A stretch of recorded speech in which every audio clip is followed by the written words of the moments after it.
Assalamualaikum warahmatullahi wabarakatuh.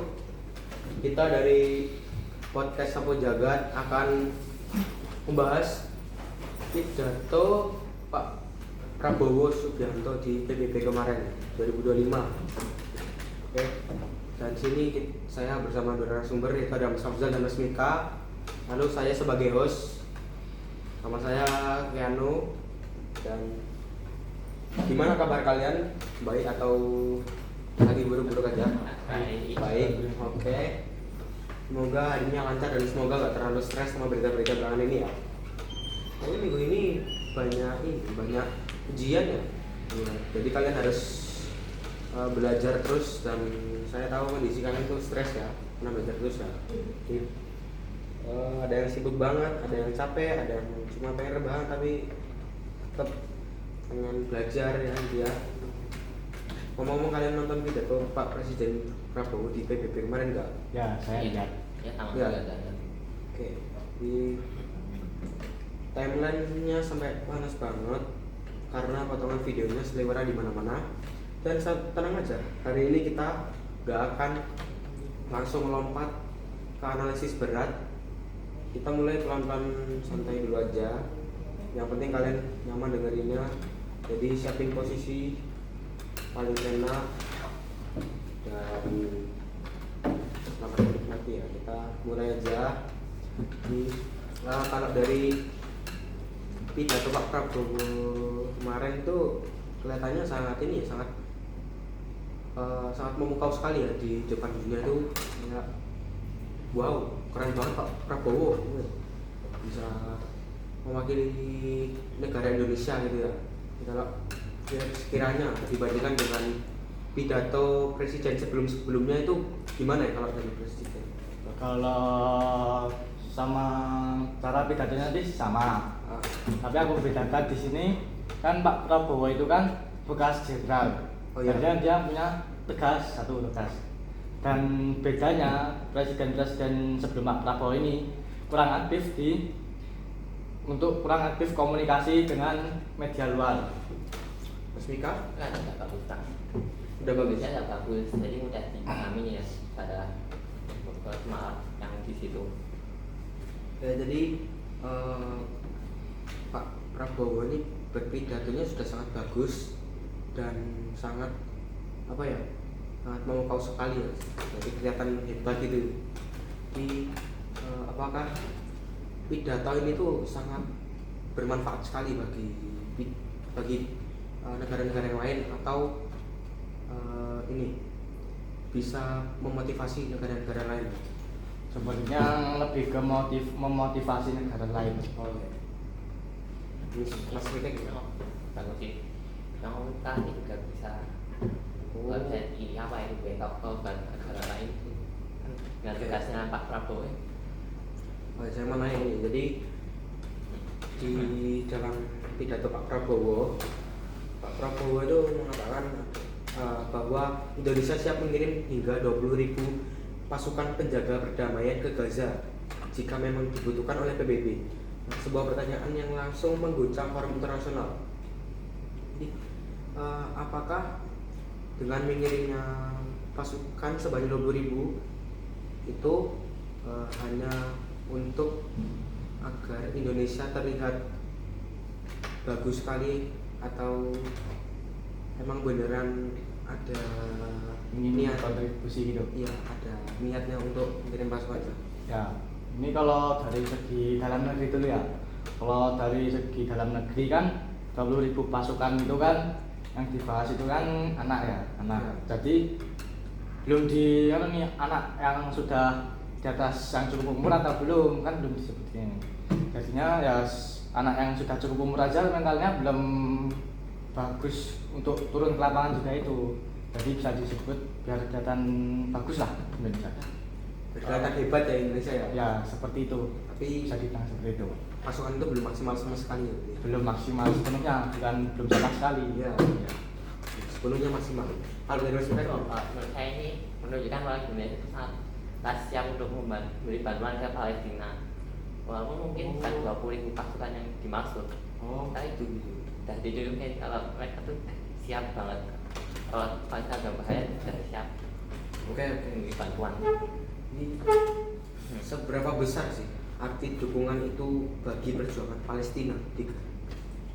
Sangat besar dan sepertinya bukan agak sih, memang berdampak dengan Pak Prabowo menyampaikan masalah-masalah yang ada di Palestina tersebut, yang ada di Gaza. Nah, itu memotivasi negara-negara lain untuk ikut membantu Palestina.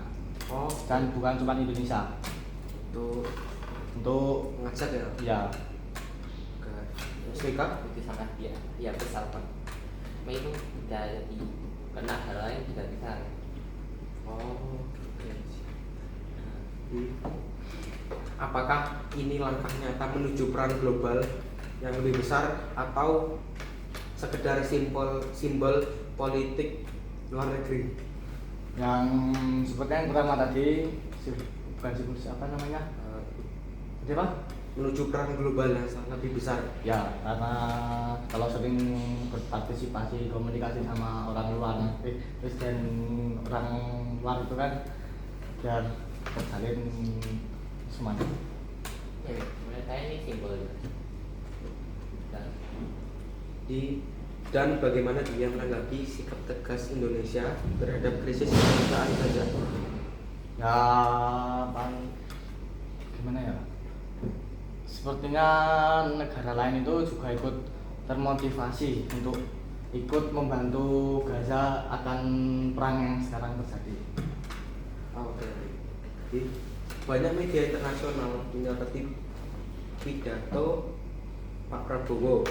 Ada yang memuji keberaniannya, ada juga yang skeptis. Menurut kalian, citra Indonesia sekarang naik atau justru menurun? Atau justru seperti dipertaruhkan gitu? Seperti dipertaruhkan ya, dipertaruhkan. Kenapa? Kalau kan sekarang Pak Prabowo ini juga berkontribusi ke luar negeri seperti PBB. Nah, jika Pak Prabowo itu salah menyebutkan satu kata, meleset satu kata, itu bisa menjadi bahaya. Makanya bisa disebutkan dipertimbangkan karena Pak Prabowo ini jika salah satu kata atau satu kalimat itu bisa menjadi masalah besar bagi dalam negeri atau negara lain. Oke, jadi dengan satu salah pun, salah sekecil pun bisa berdampak sangat besar bagi negara ini. Ya. Terus Mas Mira, Dipertaruhkan tuh. oh itu ya. Ya, karena Pak Prabowo juga punya sejarah kan pernah jadi jenderal dulu. Wow. Jadi, benarkah Jadi saat? perannya kan bisa menurun kan. Oh iya, katanya bisa dulu juga ya. Jadi, saat ini Indonesia sudah berada dalam kemakmuran bersama kesetaraan dan martabat yang lebih besar. Apakah itu benar?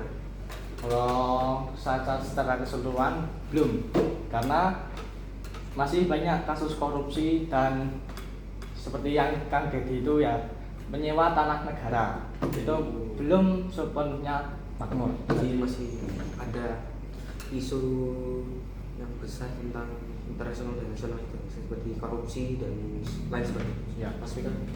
Ya, belum makmur. Seperti yang masih ada korupsinya. Ya. Juga kemakmuran biasanya cuma di Pulau Jawa, pulau lain kan masih belum tersebar, Oh, belum iya. rata kan. Ya. Di Jawa juga belum ada, belum terlalu rata juga. Ya. Kenapa Pak Presiden Prabowo menentang doktrin yang kuat melakukan yang mereka bisa, yang lemah menderita apa yang harus mereka tanggung? Apa ya? Kalau dari saya kurang tahu ya. Tapi kalau dari Mas Mika, saya nggak tahu.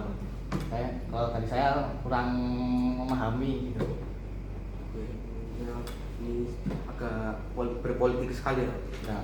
Jadi kalau untuk level anak SMP kurang bisa dipahami gitu. Ya, sulit, bukan sulit.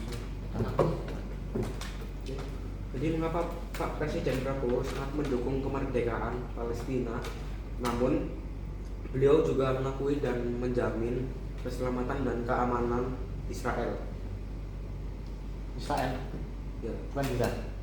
bukan. Ini Pak Prabowo itu mendukung Palestina, namun beliau juga mengakui dan menjamin keselamatan dan keamanan di Israel. Kan sebenarnya yang menyatakan perang itu pemerintah Israel, bukan masyarakat Israelnya. Kalau masyarakat Israelnya kan damai gitu. Oh ya, di apa pengaruh kebodohan manusia terhadap permasalahan dunia yang terjadi saat ini? Apa ya? Sepertinya yang kebodohan manusia ya seperti komentar-komentar yang negatif. Kan netizen kan menanggapi langsung apa yang dikatakan blunder, salah satu kata itu tadi ya, itu tanpa dipikir diolah dulu. Nah jadinya langsung wah ini salah ini, nah langsung dikritik seperti itu. Oh gitu, oke siap. Mas Mika? Kayaknya nggak bisa jawab, tapi harus bisa punya answer. Oke siap. Jadi, saya ingin menanya tentang masalah tentang teknologi zaman sekarang. Jadi apakah mungkin dengan teknologi yang terdapat di zaman ini bisa mengakhiri bencana atau pertentangan, kelaparan, kemiskinan dan masalah lain-lain? Kalau dari saya nih, kalau soal dari kemiskinan itu cukup sulit karena digital itu seperti alat komunikasi ya, seperti handphone ya, seperti itulah, telepon rumah ya. Itu kalau untuk dibeli itu harganya bisa menyentuh angka 700 ke atas. Sedangkan orang yang berketerangan miskin tadi itu mendapatkan gaji itu tidak hampir menyentuh angka 400.000. Jadi butuh waktu lama untuk membeli bahan tersebut. Oh ya, gitu ya. Kurangan di ekonominya, masalah ekonomi ya Mas. Ya. Kalau nikah Bisa, tapi sangat sulit. Kan walaupun bisa bagus, tapi juga bisa digunakan untuk hal-hal buruk. Misalnya oh aja ya. kesehatan mungkin apa itu cure buat kanker kan udah ketemu, tapi buat mahal banget biar perusahaan dapat uang lebih banyak gitu. Dan yang bawah nggak dapat, jadi kunci dari yang bawah cuma yang menengah ke atas yang dapat. Yang mampu gitu ya, gitu. Perbedaan seperti diskriminasi atau korupsi gitu Mas, perbedaan ekonomi masyarakat yang kayak dibedakan Mas. Maksud bedanya ya diskriminasi. Lumayan kayak bisa dapat semuanya, tapi yang di bawah cuma ditindas terus menerus. Oke, sangat kejam sekali. Oh ya, tadi kata Mas Afzal sebagai mantan jenderal, Pak Prabowo dikenal tegas. Ya. Tapi saat bicara di forum PBB yang penuh diplomat, apakah gaya militer itu jadi keunggulan atau malah tantangan? Tantangan. Kenapa tuh, Mas? Karena kalau ada tegasnya nih ya, tegas. Nanti, nah itu tadi, jika Pak Presiden tersebut salah satu kata pun, itu nanti dapat menimbulkan efek negatif netizen gitu. Oh gitu ya Mas ya. Tadi yang Pak Prabowo itu membahas yang Gaza itu gimana? Tadi pidato itu menyinggung bahasa Ukraina hingga Sudan. Menurut kalian apakah Indonesia sudah mencoba menempatkan diri sebagai penengah global? Sepertinya sudah. Sudah Mas. Ini kan. Nah, masih sedikit, belum terlalu besar gitu. Jadi saya ke topik perubahan iklim. Jadi selain isu perdamaian dan pertentangan, Prabowo juga menyinggung perubahan iklim dan ketahanan pangan. Apakah ini sinyal bahwa Indonesia mulai menempatkan isu lingkungan sebagai prioritas global? Jadinya belum. Kalau menurut saya itu Sudah. ya, karena masalah kan ada dari dulu kan. Sekarang kan kalau dari bawah bisa lebih diperbaiki gitu kan, biar berkurang gitu. Sudah.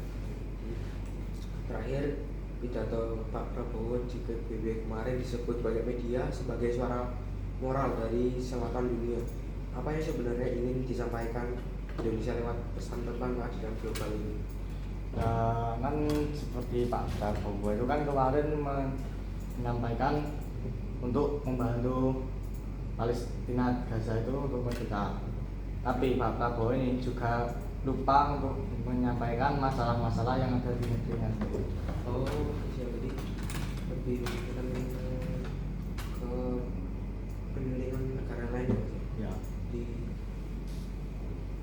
negara Indonesia, negaranya sendiri itu jadi pilihan keduanya, Mas. Ya, Pak. Ya juga sama, tapi ya itu juga menekankan kalau kesejahteraan itu penting banget. Oke. Dan satu lagi, kalau biasanya Indonesia dikenal dengan gaya diplomasi yang kaku dan hati-hati. Kali ini Pak Prabowo tampil tegas dan lantang di PBB. Menurut kalian, apakah ini tanda babak baru diplomasi Indonesia? Ya. Iya, iya betul. Maksudnya, Ya juga lebih tegas. oke. Kita bukan Hari ini adalah podcast kita ya, sekian dari kami. Semoga kalian sehat terus semuanya ya, dan semoga ini pidato ini bermanfaat bagi kalian. Dan terima kasih. Wassalamualaikum warahmatullahi wabarakatuh.